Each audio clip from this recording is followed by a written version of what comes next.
Biocultores, buenas noches, bienvenidos a una nueva emisión de Bioethics News y como cada lunes tenemos a nuestro querido profesor Pepe Arellano. Pepe, buenas noches.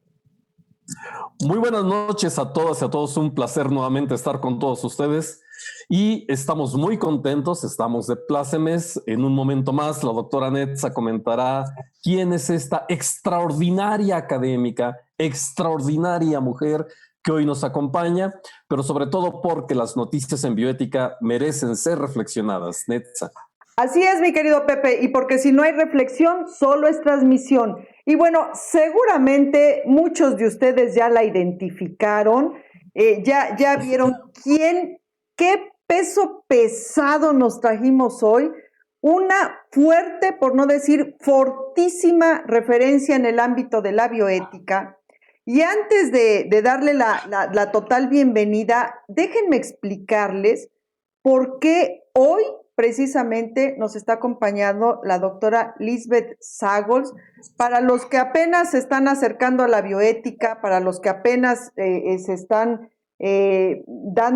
viendo de qué trata este extraordinario pero sinuoso camino de la bioética, déjenme darles una pequeña explicación. Miren, en alguna ocasión un alumno mío me dijo, si no está Cruz Netza, no es bioética, en un curso de capacitación que él fue. Y guardando las distancias, pero esa analogía no puede quedar de mejor forma que hoy. Justo en estos momentos tan turbulentos, tan de crisis, tan de todo, como dijo John Lennon, regresar a los clásicos puede ser la mejor forma de encontrar puertas, o por lo menos ventanas, que nos ayuden a salir de todo esto. Y en ese sentido, efectivamente, regresar a los clásicos, abrevarse de los clásicos, es una de las acciones más afortunadas que podemos hacer en estos momentos de crisis. Y cuando no lo hacemos, cuando no abrevamos de los clásicos, pues es como cuando un estudiante de filosofía dice yo no voy a leer a Platón o yo no voy a leer a Aristóteles y nada más voy a leer a Nietzsche. Pues no, o sea, se pierde mucho en el camino. O es como cuando quieren hacer un homenaje a los grandes pesos completos del boxeo y no invitan a Mohamed Ali. Pues no, o sea, se pierde el elemento más valioso o la convocatoria más valiosa que se puede hacer. Y esa es la razón por la que hoy precisamente o en estos momentos abrevamos y volteamos a los clásicos, porque es exactamente donde podemos encontrar una de las mejores fuentes y voces para encontrar pues las salidas propias. Y creo que la doctora Lisbeth Sagols, como dije al principio y como bien dijo Pepe, no solo es una extraordinaria persona, maestra, así con todas sus letras y con mayúscula, negrita, con signos de admiración, maestra, y con eso decimos todo, sino también este referente clásico, fortísimo dentro de la bioética y también de la filosofía. Y yo creo que mejor referente no podemos encontrar. Doctora Sagols, bienvenida a esta su casa. Pepe desde Querétaro, yo desde Puebla. Le damos la más cordial bienvenida a esta su casa. Y también, miren, el acercarse a los clásicos, todo proyecto de bioética, sea mayor o sea menor, todo proyecto de bioética que se precie de tener verdadero compromiso, si no hay un clásico involucrado, algo está haciendo mal. Y nosotros en este proyecto, en especial de Bioethics News, tenemos dos objetivos muy claros. El primero es ganar el récord Guinness en fallas técnicas, y ese creo que es al que estamos más cerca. Creo que ningún canal de YouTube ha tenido tantas fallas técnicas como el nuestro. Pero el segundo es generar cultura, generar esta bioética friendly que le llegue a todos, que sea una realidad accesible a todos, y ahí es donde también la visión de los clásicos, la presencia de los clásicos es crucial, fundamental. Doctora Sagols, bienvenida nuevamente, bienvenida, esta a su casa. Doctora, buenas noches. Muchísimas gracias, Cruz, Pepe. Mucho gusto de estar con ustedes y los felicito por su programa. Gracias, doctora. Es la verdad un honor contar con la doctora Sagols. Ella es doctora, licenciada, maestra y doctora en filosofía por la UNAM. Es profesora de tiempo completo, pertenece al Sistema Nacional de Investigadores Nivel 2 y además es actualmente la representante en México ante la UNESCO en el Comité Internacional de Bioética. Sus líneas siempre han sido la ética, la bioética, las éticas aplicadas, y dentro de sus libros pues, se encuentran desde bioética global y ha trabajado últimamente un tema crucial para la cuestión de la pandemia actual, que son las cuestiones de los ecofeminismos. Sinceramente, doctora, hemos coincidido en varios foros, en varios eventos, y el hecho que esté ahorita con nosotros nos llena de orgullo y nos llena de satisfacción. Doctora, bienvenida. Gracias, gracias. Maestra, simplemente maestra, así, con todas sus letras. Pues, doctor Pepe, ¿qué te parece si comenzamos para que cada minuto que estemos aquí valga? Y realmente la doctora, efectivamente, uno de sus últimos libros fue eso, lo femenino y lo masculino, en este ámbito del ecofeminismo.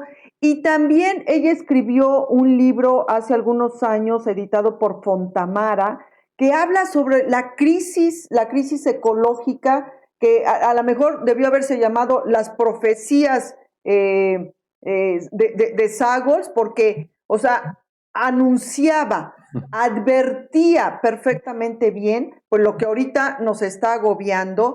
Y ya mencionábamos en ediciones previas que a la par de todo lo generado en el ámbito epidemiológico, o sea, en la cuestión epidemiológica como tal, habíamos dicho que a la par tenía que surgir lo ecológico, desde la cuestión educativa en su plano más elemental, hasta la punta reflexiva en su plano más alto, porque, pues tú, Pepe, lo mencionabas muy acertadamente. La crisis actual que estamos viendo es una situación más ecológica que epidemiológica. Y yo creo que en ese tenor, pues nuestra invitada de hoy nos puede ilustrar de mejor forma. Pepe, por favor, adelante.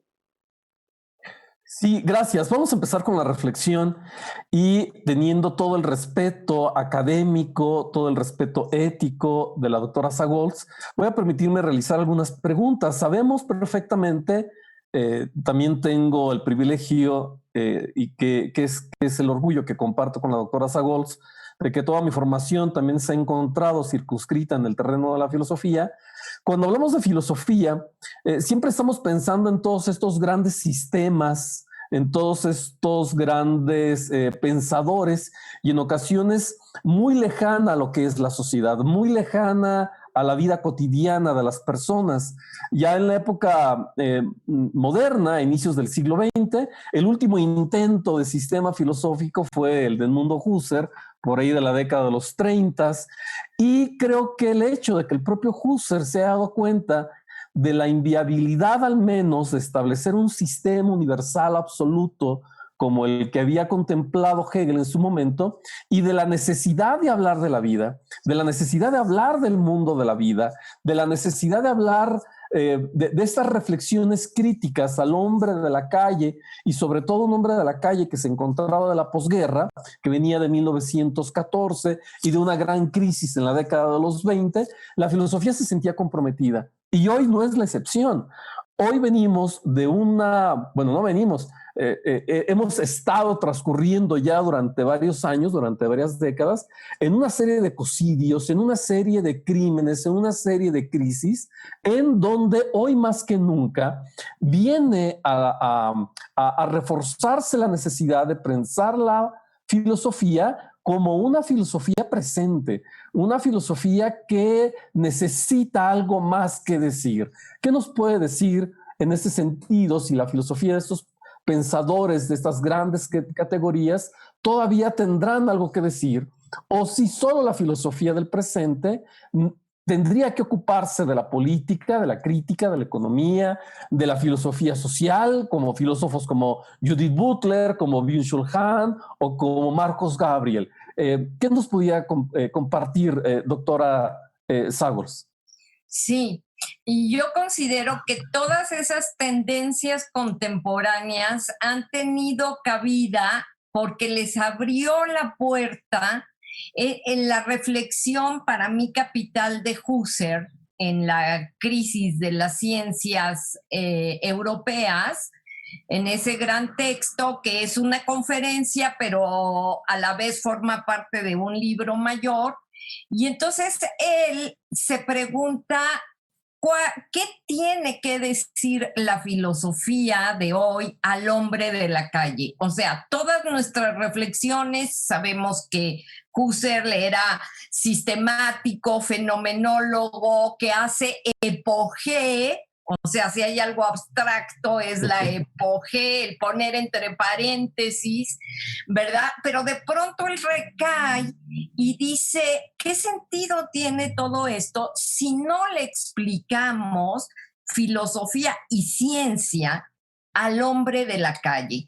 O sea, ¿qué es con lo que él se enfrenta es que todos los inventos de la ciencia, los avances de la física, los avances de las partículas subatómicas, del descubrimiento de las partículas subatómicas, ¿cómo se los explicamos al hombre de la calle? Que no ve lo que le queremos decir. Entonces, la experiencia se divide entre lo que me dice la ciencia y lo que en mi experiencia no me llega, pero me están diciendo que están actuando partículas subatómicas o los genes que tampoco podemos ver. Entonces, esto me remite en la situación de crisis actual, cuando la gente critica al hombre de la calle porque no cree en el virus, pues es que si no le hemos dado, o sea, si la ciencia, sus elaboraciones, sus matemáticas, sus, ¿cómo se llaman? Sus gráficas, no se bajan a explicar, a educar al hombre de la calle, pues el hombre de la calle sigue sin creer. ¿Cuál virus? ¿Dónde está? No lo vemos. Bueno, incluso un compañero mío filósofo que ya falleció, pero durante mucho tiempo antes decía, cogía un vaso de agua y decía, no, yo no veo aquí las bacterias, ¿dónde están? Sí, o sea, esa necesidad de la experiencia directa, que si el especialista se aleja de la experiencia concreta del hombre común, pues se hace un dualismo, un abismo terrible. Y entonces el último esfuerzo de Husserl fue eso. Tenemos que hacer pensar una explicación que tome en cuenta el mundo de la vida. Y por mundo de la vida, él entendía los supuestos de valor que todos tenemos. ¿Sí? Un como común denominador, por ejemplo, suponemos que el servicio sanitario va a responder por nosotros. Suponemos que la enfermedad es esto o lo otro, ¿sí? Todos tenemos presupuestos de valor, que la familia me va a sostener, me va a respaldar en un momento dado, ¿sí? Pero en un momento de crisis, esos supuestos de valor se tambalean. Nos encontramos con un sistema de salud que no puede responder con todas las de la ley, ¿sí? Nos enfrentamos a explicaciones abstractas. Entonces, es cuando dice Husserl, entra en crisis. Y algo muy importante que me parece de ese gran texto de Husserl es que dice, necesitamos otra ciencia.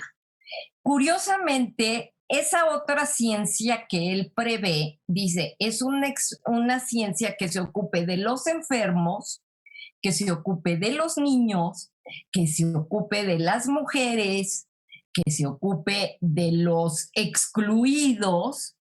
O sea, para mí está anunciando ahí la bioética. O sea, necesitamos la bioética sería una ciencia de el mundo de la vida, de la experiencia concreta y esos supuestos de valor, si se ven confirmados o se ven en crisis, se ven cuestionados. Y en una crisis como la que estamos viviendo ahora, pues justamente se ven cuestionados que de todo lo que hemos creído, ¿qué se sostiene después de 3 meses de inactividad, 3 meses o más de inactividad, los salarios disminuidos, pérdidas familiares de todo tipo, la amenaza permanente de ser contaminados? Entonces, entra en crisis el sentido. Creo que ha dado un punto valiosísimo en estos momentos, doctora Sagols, que es justamente que es muy fácil para los que estamos de este lado de la barrera, para los que estamos metidos en el mundo de la academia o de las ciencias e incluso el de la política, el estar señalando con el dedo la falta de educación y la falta de ignorancia de las personas. Cuando esa falta de educación, esa ignorancia que permea, esos ataques absurdos que uno dice, ¿cómo es posible que ataquen al personal sanitario?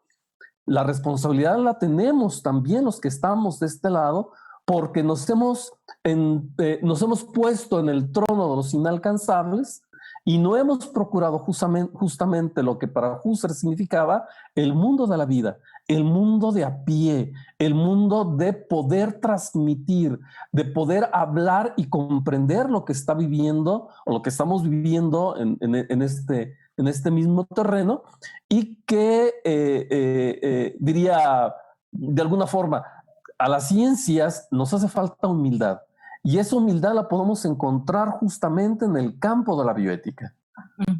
Exactamente, en esa nueva ciencia que se aproxime y que disminuya el dualismo expertos ciudadano común, ¿sí? Que esa brecha se aminore, porque estamos haciendo caso de lo que verdaderamente le pasa en su experiencia a los sujetos concretos. Y parte de eso que le pasa es que se rompió el sentido de que el sentido a partir de la modernidad está basado en que, pues mira, ahí está la naturaleza, qué rica, qué cuantiosa, cuánta fuente de material nos ofrece y podemos transformarla, podemos desarrollar una gran tecnología, vivimos en un mundo que satisface nuestras necesidades porque somos muy geniales, desarrollamos una tecnología, pero además ahí hay una naturaleza estable. ¿Sí? Ahí hay una naturaleza que nos provee. Y en una crisis como la actual, dice Capra, por ejemplo, Fritjof Capra, dice, pues el problema de la crisis es que la naturaleza ya no nos provee. O sea, que hemos vivido como que ahí está la naturaleza y nosotros la usamos. ¿Sí? Nosotros merecemos respeto, la naturaleza no. Ese dualismo humano-naturaleza, que donde nosotros sí tenemos sensibilidad, tenemos necesidad de respeto, y la naturaleza es algo mecánico, lo que viene desde Descartes, ¿no? Tiene un comportamiento regular, de causa-efecto, que lo podemos usar. Pero ¿qué pasa? Y esto ya lo avisoraba un poco Husserl, pero lo pone también de manifiesto Capra y Nicole. Cuando la física la física da un paso enorme cuando descubre las partículas subatómicas y cuando Heisenberg, observando ese mínimo de la naturaleza, ¿sí?, descubre que, dice Heisenberg, es que esas partículas subatómicas tienen libre albedrío. Pácatelas. O sea, se había procedido con que aquí está la subjetividad y aquí está la objetividad de la naturaleza. Cuando Heisenberg, inmediatamente después de la teoría de relatividad de Einstein, que ya nos abre el panorama, pero más Heisenberg, cuando Heisenberg dice, es que eso objetivo tiene una característica nuestra. Es tan impredecible como lo puede ser un sujeto libre. ¿Sí? Entonces, esas palabras son, francamente, ¿qué es lo que ocurre? Que no hay esa ruptura, hay una aproximidad y entonces la naturaleza también merece respeto, la naturaleza es imprevisible, tenemos que cuidarnos más y por no cuidarla, por no respetar sus límites, lo que ha pasado es que hemos roto con una tecnología muy agresiva hacia la naturaleza, o sea, ese dualismo, subjetividad, objetividad, nos ha permitido desarrollar una tecnología violenta, feroz. Muy bien. Y ahora lo que está en crisis es que hemos roto el hilo más sutil de la vida, que es el clima. ¿Sí? ¿Dónde? ¿Cómo lo rompimos?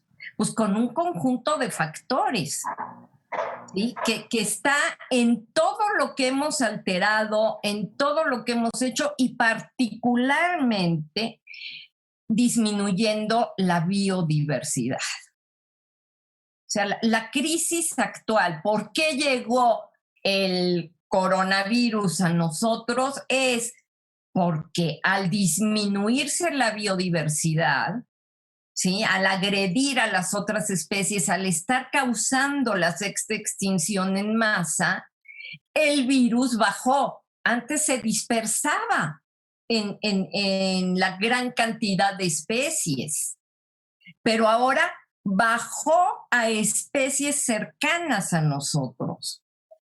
¿Sí? El pingolín o pangolín y el ¿cómo se llama?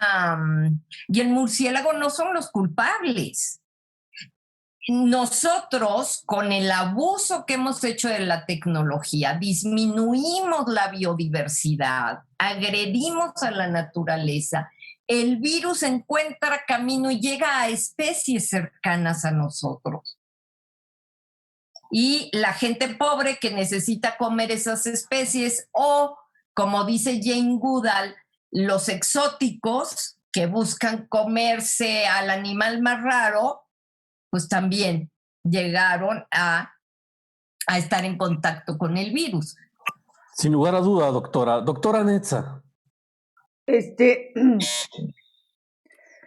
Bueno, yo creo que con esta primera respuesta, déjenme terminar de metabolizar todo lo que cayó ahorita de peso.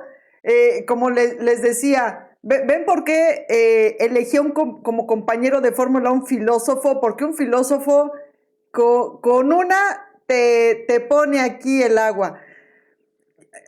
Quisiera rescatar 3 cosas que me parecen muy determinantes de lo que acaba de explicar ahorita la doctora Sagols. Una de estas es, no sé si ustedes, como buenos filósofos que son, ubiquen esta figura mitológica del metaxi, el intermediario. O sea, esta figura que abrevaba de los dioses y le llevaba la información a los hombres, o sea, le traducía estos hermenéuticos mitológicos que les traducía a los hombres lo que los dioses emitían, y que en un plano más terrenal era lo mismo, estos intermediarios que abrevaban de los sabios, disecaban el conocimiento, o sea, hacían, metabolizaban la información y la abrevaban a los legos para hacerla más digerible, más entendible. Entonces, creo que aquí estamos apelando a que surjan estas figuras de los metaxis, estos grandes intermediarios. Yo aquí humildemente, y duden de la humildad de mi aseveración, pero yo siempre me he asumido como una metaxi, porque efectivamente al ciudadano común, a la gran masa poblacional, hay que llegarle con un discurso más digerido, hay que explicárselo más pausadamente, más manzanita palito, pero al no hacerlo, o sea, y ahí es el punto que quería retomar, al no hacerlo nos convierte en corresponsables. Es decir, al estarnos juzgando, criticando, fincándoles responsabilidad por lo que hacen o no hacen, pero nosotros aquí en nuestro lecho del entendimiento, por no decir en nuestro trono de fatua vanidad, de yo sí entiendo, yo sí lo sé, pero al no brincar estos puentes que nos hagan llegar al ciudadano común con un conocimiento más digerido, nos vuelve corresponsables. Y es un poco lo que decíamos en una emisión previa, que la crisis nos pertenece a todos, independientemente del nivel intelectual o de entendimiento que tengamos. Entonces, creo que ahí la bioética, y haciendo alusión otra vez a la obra que presentábamos previamente de presente y futuro, la bioética tiene que tomar esa responsabilidad también, esa responsabilidad como ética práctica, de entender que debe hacer estos saltos entre los grandes pensadores, los grandes intelectuales que producen sus teorías, producen sus obras, y después hacer este esfuerzo para llegar al ciudadano común con ese mismo conocimiento, pero con otro nivel de receptividad. Entonces, urgen metaxis, señores biocultores, urgen metaxis, y metaxis obvio, bien preparados, bien avesados, porque si no entonces surgen los charlatanes y surgen los que con haber leído 2 libritos ya se sienten biocultores. Y otro punto, aquí ahorita que la doctora estaba diciendo, se perdió esa dualidad de hombre-naturaleza, donde el hombre está asimilando de una forma pues hasta cruenta el tener que asimilar que le debe respeto a la naturaleza, o sea que es imperativo tenerle una noción de respeto a la naturaleza, en esta concepción de respeto de es algo valioso, o sea, entendiendo esta acepción de que respeto es reconocer que ese otro o eso otro, aunque sea inanimado, es valioso para lo que yo también, o lo que yo también represento en este ecosistema. Es valioso por sí mismo y es valioso por la relación que tiene también conmigo. Entonces, en ese sentido, doctora, yo quisiera, aunque ya lo contestó en parte, pero quisiera extender un poco la pregunta de que qué sentido se ha roto, ya dio parte de la respuesta, pero ahora el punto crucial es a qué no debemos regresar. Porque aquí el peligro que yo veo, el gran peligro es que desgraciadamente el ser humano es un ser de inercia. O sea, le cuesta mucho el cambio paradigmático, le cuesta mucho asimilar o incluso lograr ver cuando se trata de un cisma, y de un cisma que tiene que ser crucial ante lo que tiene enfrente. O sea, estamos ya con un paso en la 6ª extinción, y aunque ahorita de forma directa pareciera que no involucra a la especie humana, eventualmente la va a involucrar de 1000 formas. Entonces, en este sentido de cisma, de un cambio de paradigma imperativo ya, y yo espero estar utilizando la palabra imperativo en forma adecuada, ¿a qué no debemos regresar? O sea, ¿cuál es el punto donde de no atenderlo, de verdad nos vamos a ver en una situación verdaderamente grave en este contexto de la sexta extinción ya anunciada por todo el mundo. Sí, sí, exactamente. Es que se perdió el sentido del superpoder humano. Ese dualismo con la naturaleza, esa objetivación que hicimos de ella, donde es proveedora de recursos y la podemos dividir en sus partes y cambiarle partes, sustituir unas por otras y hacer nuestros productos, ¿sí? Eso que hemos hecho es obra, vean qué poderosos somos, es obra del poder. ¿Sí? Como lo dijo muy bien Bacon, conocer es poder y es para poder conocer la naturaleza para transformarla, para poder. Y ahorita el poder se nos está revirtiendo. Y ese poder nos llevó a una sobreproducción, ¿sí? A todo el desarrollo industrial, a todo el progreso, y esto ha sido visto por otra teoría de las crisis, que es la Escuela de Frankfurt, Horkheimer y Adorno lo ven muy claro. O sea, al dominar la naturaleza, hemos hecho del dominio del poder el rector de nuestras vidas. Y hemos llegado incluso, bueno, no incluso, sino lo más inmediato es que dominamos al otro, al esclavo, al inferior, al supuestamente inferior. O sea, incorporamos el dominio como una normalidad. Y estos pensadores de la Escuela de Frankfurt son críticos del patriarcado. Hay un dominio del hombre hacia la mujer. O sea, toda la sociedad se ha guiado por el dominio, al grado extremo de que ejercemos un dominio con nosotros mismos. Dominamos nuestra propia naturaleza, ¿sí? No podemos vivir sin dominar nuestra naturaleza, entonces ya hemos perdido espontaneidad, hemos perdido ligereza, hemos perdido novedad en la vida. Todo está planificado en la sociedad industrial, ¿sí? Y ellos, los de la Escuela de Frankfurt, ven ahí la crisis, ven ahí una caída, pero seguimos todavía sostenidos del poder. Todo eso es mostrar nuestro poder. Y en una crisis como la que estamos viviendo, que la cuestión es verla que no solo es una crisis sanitaria, es, como decía Pepe desde el principio, es una crisis ecológica. O sea, ocurre por las alteraciones que hemos hecho de la naturaleza. Y si no resolvemos, si no atendemos la crisis ecológica, ya está dicho, la OMS nos ha dicho desde hace mucho, vendrán pandemias y ahorita están previstas.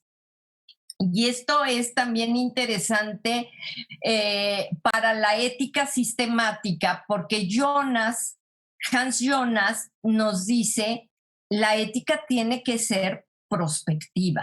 La ética actual tiene el compromiso de plantearse escenarios. No podemos decir yo no sabía, o como he escuchado tantas veces en los noticieros, nos agarró de sorpresa la pandemia. No, ¿cuál sorpresa? La OMS desde hace más de 30 años nos está diciendo lo que puede pasar. Y si leemos lo que dice ahorita la OMS, pues agárrese quien pueda, pero no caigamos en fatalismos, porque quisiera terminar esta plática con la esperanza a pesar de todo, ¿no?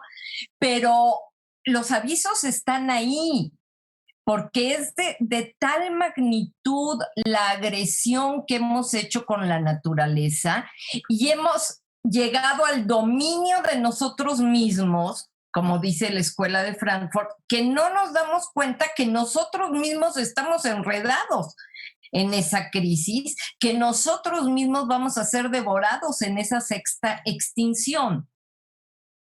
Porque yo creo que todo esto lo que nos demuestra es que así como no hay un dualismo naturaleza, sujeto, no hay un dualismo la salud de la naturaleza, la salud humana. La salud es una. Si la naturaleza no está sana, nosotros tampoco vamos a estar sanos. Si nuestra salud falla, es porque está fallando la salud de la naturaleza.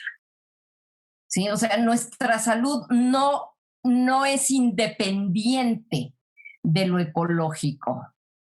De hecho, me llama la atención que no hay plural para salud, ¿no? No hay saludes. Es una la salud porque es una la tierra. Y si no procuramos las condiciones ecológicas del planeta y de las otras especies, ahí estamos arrastrando nosotros. Pero es la misma ceguera de cómo hemos incorporado el dominio hasta con nosotros mismos. Y de hecho, totalmente de acuerdo. Sí, perdón. Perdón, sí, nos entusiasmamos.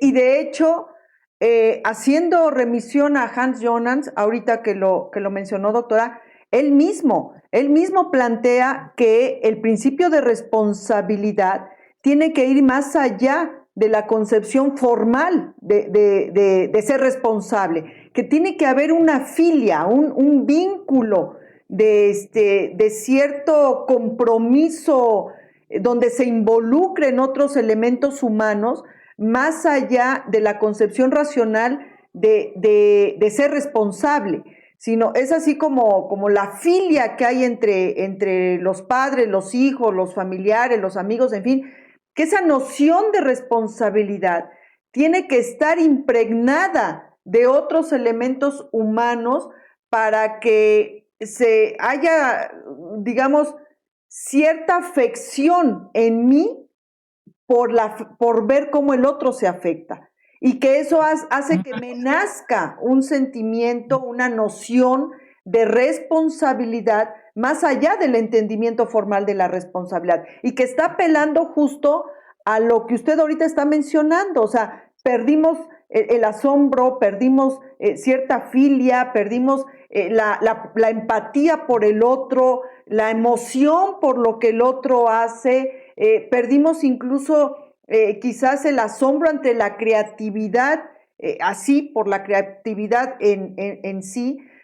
Justo recientemente tenemos una plática de que si adentro de los hospitales era posible la creatividad, y le digo, pues es que eso es lo malo, que ya mataron la creatividad al interior de los hospitales por tanta normatización, por tanto rigorismo, pero creo que usted acaba de mencionar ahorita el concepto de auténtico peso, dominio. O sea, es tanto el afán de dominar que acabamos hasta dándonos un llegue a nosotros mismos por querer dominar a ultranza quiénes somos, cómo somos, y no darnos este permiso de fallarla por simplemente ser espontáneos, por simplemente manifestarnos como nazca en el momento el sentimiento, como yo en este momento.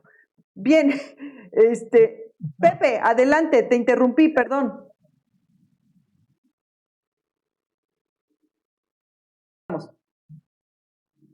Sí, gracias.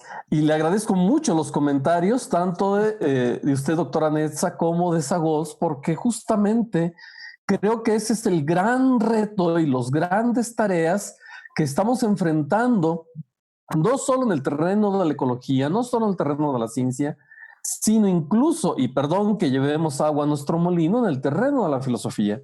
Y para seguir con este proceso reflexivo, no quiero echarme un gran discurso, quisiera ser muy preciso en la pregunta para la doctora Sagols. ¿Cuál sería entonces la tarea de la filosofía? ¿Qué sentido ha de proponer la filosofía. Y claro, la ética, hay que decirlo con toda la fuerza, la ética es una disciplina eminentemente filosófica. Cuando hablamos de ética, estamos hablando justamente de filosofía. ¿Cuáles serían entonces estas dos grandes tareas y retos de estas áreas, que es la ética filosófica o la ética y la filosofía como tal, doctora Zagols? Sí, yo creo que la posibilidad de devolver un sentido, de crear un sentido, es volver a la unidad, elaborar concepciones unitarias del hombre con la vida, con la naturaleza, con el planeta, con la tierra. O sea, pues ahora yo sí llevo agua a mi molino, la ecoética. O sea, siento que no hay de otra más que situarnos como seres, algo, creo que al principio tú, Pepe, nombraste algo de humildad, ¿sí? Y justamente lo que dice Jonas y también Nicole, por otro lado, es que esto es una crisis del éxito del poder. O sea, ese poder transformar la naturaleza, la tecnología es tan poderosa y ha tenido tanto éxito porque en efecto satisface necesidades, en efecto cura enfermedades, en efecto se extiende por todos lados, pero ese éxito también es militar, también es energía atómica, también es desechos de basura energética en el subsuelo, etcétera. Entonces, ese éxito del poder se vuelve contra él mismo, pero nos hemos vuelto muy poderosos, muy soberbios. Lo que necesitamos es retomar la humildad, y esa humildad es, no somos tan poderosos, no somos tan independientes de la naturaleza, no tenemos tanto poder frente a ella.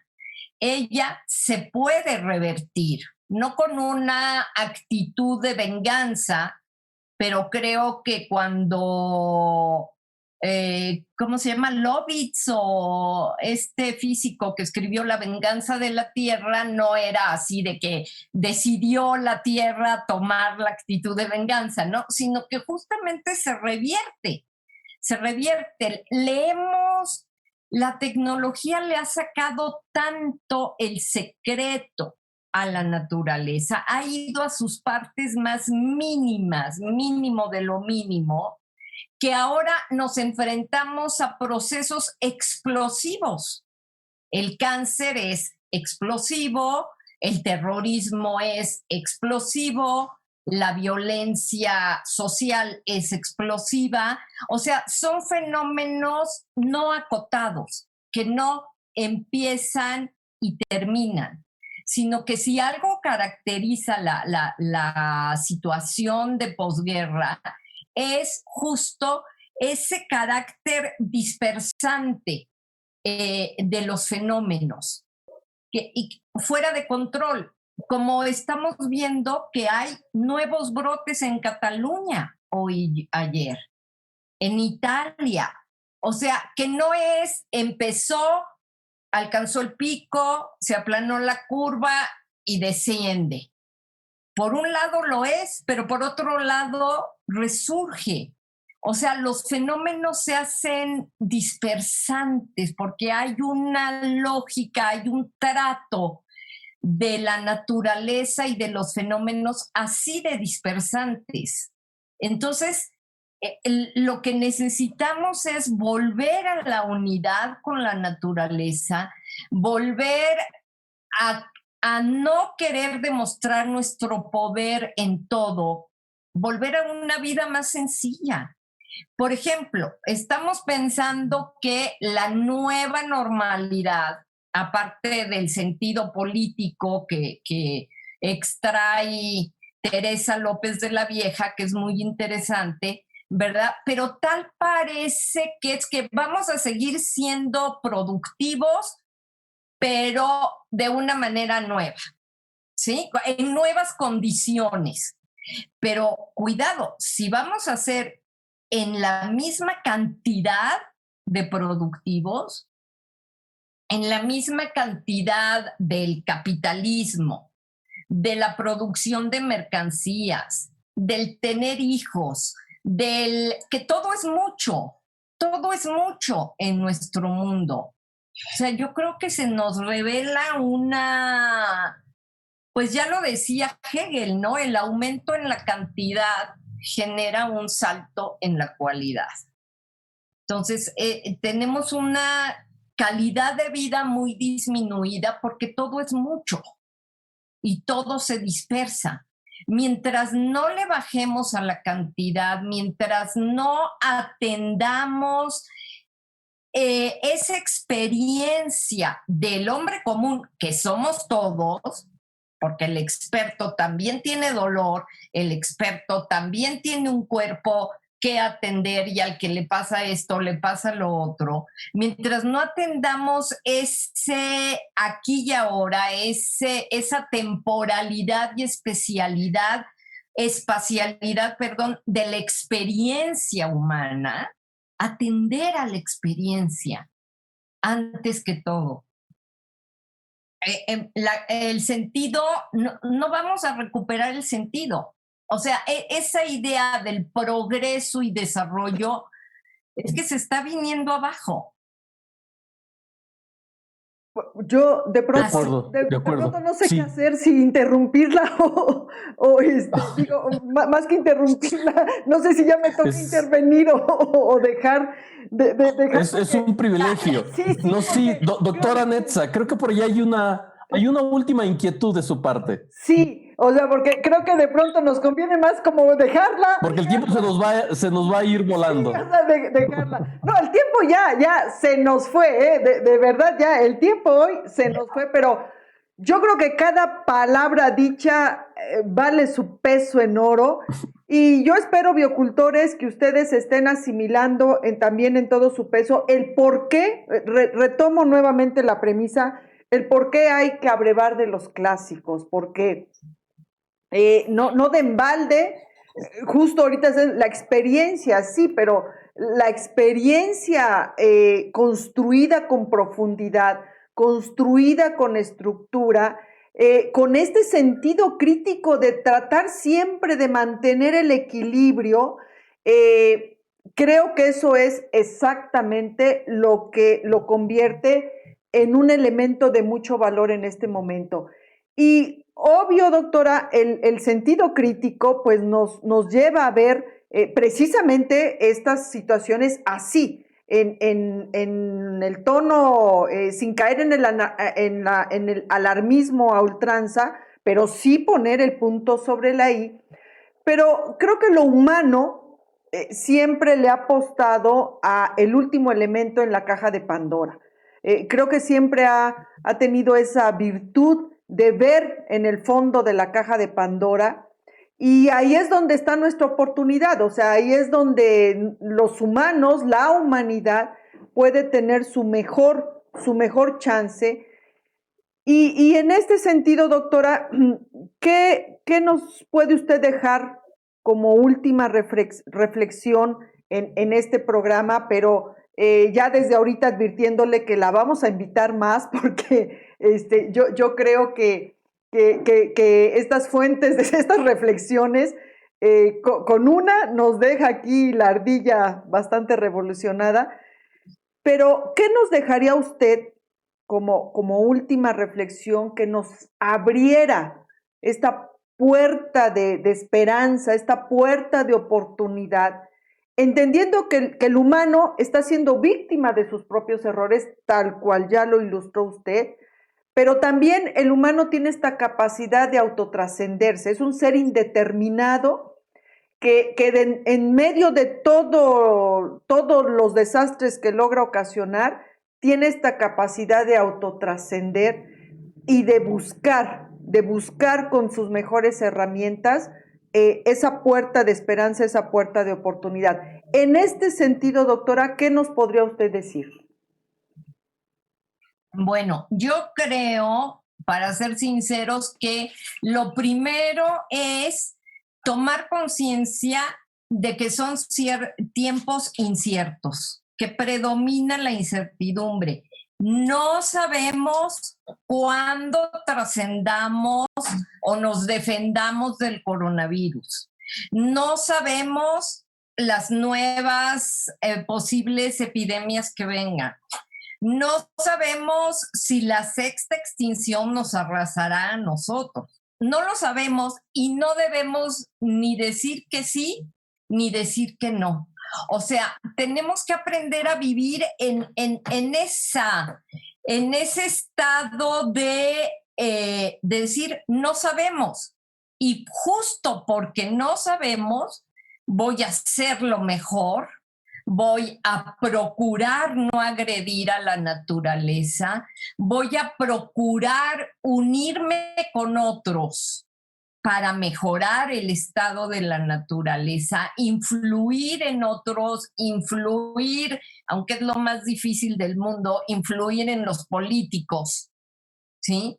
Pero mientras no tengamos acciones políticas que se encaminen a un cuidado, a una no agresión de la naturaleza, pues estamos terribles, pero ahí la esperanza está en vivirnos a nosotros mismos como agentes de cambio. Algo podemos hacer, algo, lo que sea, pero algo podemos hacer. Y ni apostar totalmente porque se va a superar. O sea, la esperanza no es esperar lo esperado. No es porque está garantizado. Si tú haces entonces el resultado va a ser positivo. No, es una lucha donde todos tenemos que actuar porque sí y poniendo nuestra mejor apuesta. O sea, la única esperanza es apostar a que pase lo mejor. Y mientras tanto, nos convertimos en agentes de cambio y nos comunicamos, nos acompañamos de otros que puedan también ser agentes de cambio. Y entender que este ser agente de cambio no hay esfuerzo menor. Es decir, no significa que solo los letrados, los estudiados son agentes de cambio, sino entender que absolutamente todos los humanos, todo este colectivo moral llamado humanidad, somos potencialmente agentes de cambio y podemos serlo. Porque el elemento crucial para simplemente ser agente de cambio, para empezar, es desear serlo. Y para terminar es, así sean microacciones, porque a veces es este problema y que creo que está muy ligado a esta vana soberbia, en el sentido de creer, de no tener esa humildad que otorga esa seguridad absoluta que mi microacción, que puede ser solo el seleccionar bien la basura de mi casa en las bolsas adecuadas, tiene un impacto. O sea, es una contribución activa. Me convierte en un agente de cambio. O sea, no es el hecho de ser así el gran activista y ganar el premio fulano y arrastrar masas, sino simplemente tener la conciencia de que mis acciones proactivas van a tener o tienen un impacto en este sentido de unidad global que tenemos que ir asimilando. Espero haberla interpretado. Claro. Sí, y comunicarlo, sentirnos unidos con otros, sentir que a los otros les va a hacer sentido. Y en última instancia, yo ya personalmente, yo creo que si va a haber una fuerza que nos saque, pues es la protesta. O sea, que cuando lleguemos a un límite, no va a haber más que la sociedad consciente manifestándose, protestando, y no quiero llamar al fuego ni nada por el estilo, pero creo que la voz popular tiene mucho que decir en esos momentos, no como el primer recurso, no como la revolución fácil, ¿verdad? Pero sí en esos grados extremos, y ahí sí se diga lo que se diga y tenga todas las críticas que tenga el fenómeno de Greta Thunberg, me asombra cómo en una conciencia prendió la situación. O sea, como por su discapacidad, por lo que queramos, pero es como un cerillito prendido, ¿sí? Que ha iluminado a muchos jóvenes. Y ojalá pudiéramos ser un poco así. Yo creo que ya lo somos. De acuerdo. Yo creo que ya lo somos. Y aquí el punto es el simple hecho de estar reflexionando ahorita aquí en este tono, yo creo que ya lo somos. El punto aquí es que cada vez más gente se case con esta idea, o sea, que cada vez más gente entienda que ser un agente de cambio no es algo de otros, sino es algo de cada uno, o sea, que cada uno de nosotros se asuma como tal. Pepe, ya se nos fue, se nos fue el cronómetro. Yo humildemente simplemente digo que a iniciativa, no cambiando la noticia, sino hablando sobre estos agentes de cambio y los cambios, pues ya nada más humildemente cierro el noticiero diciendo que a iniciativa de Jane Goodall, precisamente, el 14 de julio, ya próximamente, se instalará el Día Mundial del Chimpancé y se considerará una celebración global con respecto a nuestros parientes más cercanos. Como ustedes saben, pues Jane Goodall es la máxima autoridad en primatología en este sentido. Y bueno, se instaura a partir del 14 de junio de este año el Día Mundial del Chimpancé. Me parece también una aportación valiosísima. Pues, o sea, mañana hay que festejar el Día Mundial del Chimpancé por iniciativa de Jane Goodall. No podíamos esperar menos. Pues cerramos así espléndida emisión. Mi ardilla todavía está aquí girándole. Espero que las de ustedes, biocultores, también, pero no podíamos esperar menos. O sea, esto es lo que sucede cuando uno se acerca a los clásicos. Y creo que, como me decía mi alumno, bioética sin Lisbeth Sagors no es bioética. Doctora, muchísimas gracias. ¿Qué le digo? Muchísimas gracias. Fue un privilegio, un verdadero festín bioético el que nos acabamos de dar. Y bueno, Pepe, nos despedimos, por favor, Pepe. Muchas gracias. Gracias a Lisbeth, porque las noticias en bioética merecen ser reflexionadas. Doctora, buenas noches. Gracias a ustedes. Muchísimas gracias por acompañarnos el día de hoy. Buenas noches, doctora. Gracias a ustedes, muy honrada. Perfecto. Biocultores. Hasta luego. Nos vemos. Y recuerden, por el bienestar de todos, cultivemos bioética. Nos vemos hasta la próxima. Gracias.